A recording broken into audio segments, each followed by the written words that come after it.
నమస్తే అండి. మనం ప్రస్తుతం మహబూబాబాద్ జిల్లాలో ప్రస్తుతం అయితే ఉన్నాము.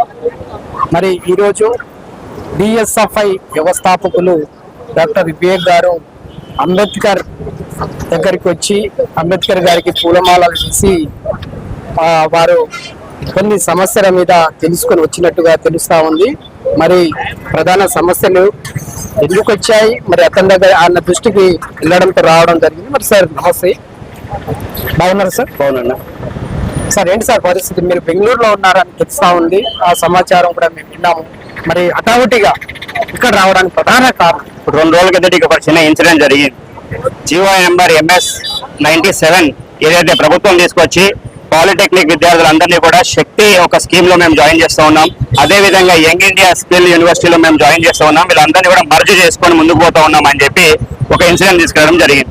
మరి ఆ ఇన్సిడెంట్ తీసుకుని వచ్చినప్పుడు కొద్దిగా తోపులాట జరగడము, పోలీస్ వ్యవస్థకి పిల్లలకి ఏదో జరగకుండా అనుకోకుండా ఎవరో కూడా చేసి ఉండకపోవచ్చు. అది ఆ వ్యవస్థలో అట్లా తోపులాట జరిగినప్పుడు నా ఇన్ఫర్మేషన్ వచ్చినప్పుడు నేను సిటీకి దూరంగా ఉండే, నేను బెంగళూరులో ఉండే.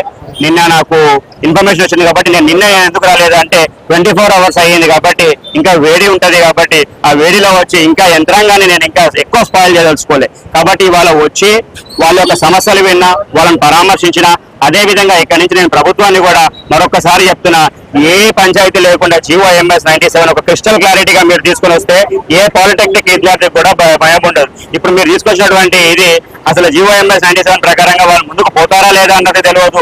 3 years కోర్స్ చేసిన తర్వాత వాళ్ళకి లాటరల్ ఎంట్రీ ఉంటుందో లేదా అన్నది తెలియదు. ఈసెట్ ద్వారా పోతుందో లేదో తెలియదు. వాళ్ళ యొక్క ఆర్థికంగా ఏ విధంగా డెవలప్ అవుతారు, ఆర్థికంగా వాళ్ళ పైన పడనిగా పడుతుంది, ఇవన్నీ కూడా క్లారిటీ లేకుండా గవర్నమెంట్ తీసుకోవడం వల్ల ఇంత అయోమయంలో ఉన్నారు విద్యార్థులు. ఖచ్చితంగా ఒక క్లారిటీ తీసుకొచ్చి మీకు ఏదైనా చేయాలంటే, ప్రభుత్వానికి ఏదైనా మంచి చేయాలనుకుంటే ఆ ఒక్క ఇన్వాల్వ్మెంట్ ఎవరు ఉన్నారో వాళ్ళని పిలిచి క్లారిటీ తీసుకొని చేయాలి తప్ప ఇట్లా ఏసీ గదిలో కూర్చొని వాళ్ళు అక్కడ చేసే మాత్రం 80% నడిచే ప్రసక్తి ఉండదు. ప్రధానంగా డిఎస్ఎఫ్ఐ సంబంధించిన విద్యార్థులు ప్రధానంగా అన్ని చోట్ల వాళ్ళే పూర్తి స్థాయిలో పాల్గొన్న పరిస్థితి. మరి అలాంటి అంశాల మీద ఈ ధర్నాలు చేయడంలో వాళ్ళ కీలక పాత్ర పోషించారు. మరి కావాలని కూడా వాళ్ళ మీద దాడులు చేపిస్తున్నారని సమాచారం ఉంది. దీన్ని ఎలా చూస్తారు? ఈ తాటాక చెప్పులకు ఏమీ భయపడే డిఎస్ఎఫ్ఐలో ఎవరు లేరు. ఖచ్చితంగా ప్రభుత్వం ఎంత ఫోర్స్ తోని మా పైన దాడులు చేస్తుందో మేము అంతే ఫోర్స్.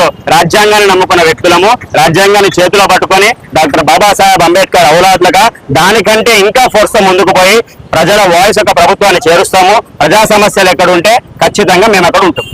మరి పోలీసు వారు దాడి చేశారు అనే అంశాల మీద కొన్ని పత్రికలు కూడా రాసిన పరిస్థితి, గొంతు పిసికారని కూడా చెప్తా ఉన్నారు. మరి దీన్ని ఎలా చూస్తారు? నేను కూడా పత్రికల్లో చూసిన గొంతు పిసికినారు అని చెప్పి ఇంటర్నల్ ఎంక్వైరీకి అడుగుతా ఉన్నారు. ఇంటర్నల్ ఎంక్వైరీ రిపోర్ట్ వచ్చిన తర్వాత నిజంగానే పిసికిరంటే మరి ఖచ్చితంగా వాళ్ళు యాక్షన్ తీసుకుంటారు. లేదు డ్యూటీలో భాగంగా ఏమైనా అయిందంటే దాని విధంగా ముందుకు పోతారేమో. Let me wait for the internal report. Sir, పూర్తి స్థాయిలో డాక్టర్ వివేక్ గారు సమస్య ఉన్న దగ్గరే ప్రతిక్షణం వస్తా ఉన్నారు.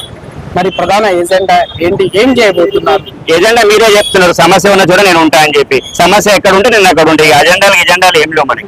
ఇంకా రాజకీయంగా nothing, no agenda, no politics, no రాజకీయం ఏమీ లేదు. ఓన్లీ ఒకటే సమస్య ఎక్కడ ఉంటే మేము అక్కడ ఉంటాం. విద్యార్థులకు మీ యొక్క భరోసా? విద్యార్థులు కానివ్వండి, ప్రజలు కానివ్వండి, ఎవరైనా సరే ఇంక్లూడింగ్ పోలీస్ డిపార్ట్మెంట్ కూడా మేము భరోసా ఇస్తున్నాం. ఎవరు కరెక్ట్ చేసినా సరే మేము వాళ్ళ వెంట ఉంటాం. ఎవరు తప్పు చేస్తే మేము వాళ్ళ వెనకాల ఉంటాం. అంబేద్కర్ యొక్క నినాదాలతో ముందుకెళ్తున్నారు ఖచ్చితంగా. మరి అంబేద్కర్ నినాదాలు పెన్ను పేపర్ తోనే తీసుకెళ్తున్నారు. కొన్ని ఇక్కడ ధర్నాలు, రాస్తారోకాలు సంబంధించినవి జరుగుతూ ఉన్నాయి. మరి మిమ్మల్ని నమ్ముకున్న కొంతమంది విద్యార్థులు ఇబ్బంది పడుతున్న తరుణంలో మీరు వస్తున్నారు, పోతున్నారు. మరి నిన్న జరిగిన సంఘటన ఇంకా భారీగా జరిగితే వాళ్ళ పరిస్థితి? ఇప్పుడు రాడికల్ మూవ్మెంట్స్ లో ఉద్యమం చేసే తరుణంలో మేము దెబ్బలు తగులుతాయని మాకు తెలుసు. మేము కొన్ని రోజులు డిస్టర్బ్ అవుతామని తెలుసు. అన్నిటికీ మేము ముందుకు పోతా ఉన్నాం. ఇవన్నీ జరగవు అని చెప్పి మేమేం ఊహించి ఈ మూమెంట్ లోకి రాలేదు. ప్రజా సమస్యలు మేము ఏవైతే వాయిస్ రేజ్ చేస్తున్నామో ఇవన్నీ చాలా కామన్. ఇవన్నీ జరగడం ఇవేం కొత్త ఏం కాదు. గత సంవత్సరాలకి వెళ్ళి చూస్తూ ఉన్నాము. ఇవన్నీ అవుతూనే ఉంటాయి, ఇవన్నీ చేస్తూనే ఉంటాం. రాజకీయంగా ఏమైనా అవకాశం? అస్సలు రారా? అస్సలు రాను. గతంలో మీరు అటు గోపాల్ నాయక్ అడుగులో అడుగేసిన పరిస్థితి, తను రాజకీయంగా వచ్చి వెళ్ళారు, తన తర్వాత మీరు వచ్చారు. ఇక ఈ 2 కోణాలు కొందరు జనాలు మాట్లాడుతూ ఉంటే ప్రజలు చర్చించుకున్న అంశాలనే మనం మాట్లాడతారు. దీని మీద ఒక నిమిషం. నాకు ఎటువంటి ఇంట్రెస్ట్ లేదు. ఆయన సంగతి నాకు తెలియదు. అంటే మీరు గతంలో మీరు కలిసి వెళ్ళారు, ఆయన సంగతి నాకు తెలియదు అంటుంది. అంతే అంటారు? పూర్తి స్థాయిలో ప్రజల సమస్యలు, విద్యార్థుల సమస్యలనా? అంతే, 100%. 100% రాజకీయం అయితే లేదా? లేదు. ఇది తెలంగాణలో పూర్తిగా తెలంగాణకు దగ్గరగా సంబంధించిన బీఆర్ఎస్ పార్టీ వాళ్ళు పిలిస్తే వస్తున్నారు వివేక్ గారు అంటున్నారు. నేను ఏ పార్టీ పిలిచినా పోతా, కాంగ్రెస్ పిలిచినా పోతా, బీఆర్ఎస్ పిలిచినా పోతా, ఎంఐఎం పిలిచినా పోతా, టీఆర్ఎస్ పిలిచినా పోతా, ఎవరైనా పోతా.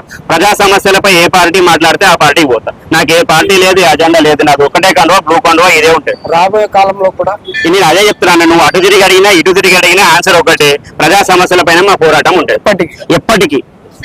థ్యాంక్ యూ అండి. ప్రధానంగా ఒకటే అంటున్నారు డాక్టర్ వివేక్ గారు. డిఎస్ఎఫ్ఐ సంబంధించిన వ్యవస్థాపకులు మొత్తంగా మహబూబాద్ జిల్లా కాదు తెలంగాణ రాష్ట్ర వ్యాప్తంగా జాతీయ ఉద్యమంలో కీలక పాత్రను పోషిస్తాను, ప్రజా సమస్యలకే నా అడుగులుంటాయి, ప్రతి క్షణం విద్యార్థుల సమస్యలపై డిఎస్ఎఫ్ఐ పనిచేస్తుంది అని వారి యొక్క మాటలు విన్నాం. ఈ నేను ప్రతినిధి సీతారాంతో face to face Mahabubabad Ambedkar centre నుంచి. థ్యాంక్ యూ అండి. Thank you.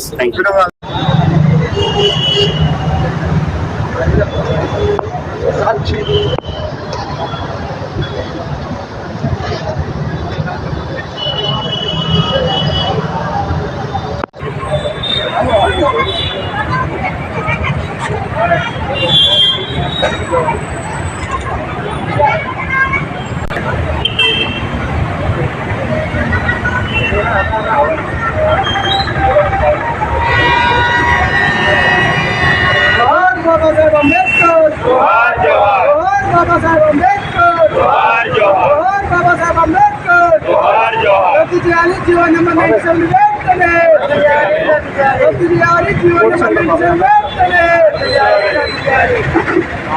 बाबासाहेब आंबेडकर जोहार जोहार बाबासाहेब आंबेडकर स्फूर्तिको होराटం बाबासाहेब आंबेडकर स्फूर्तिको होराटం बाबासाहेब आंबेडकर स्फूर्तिको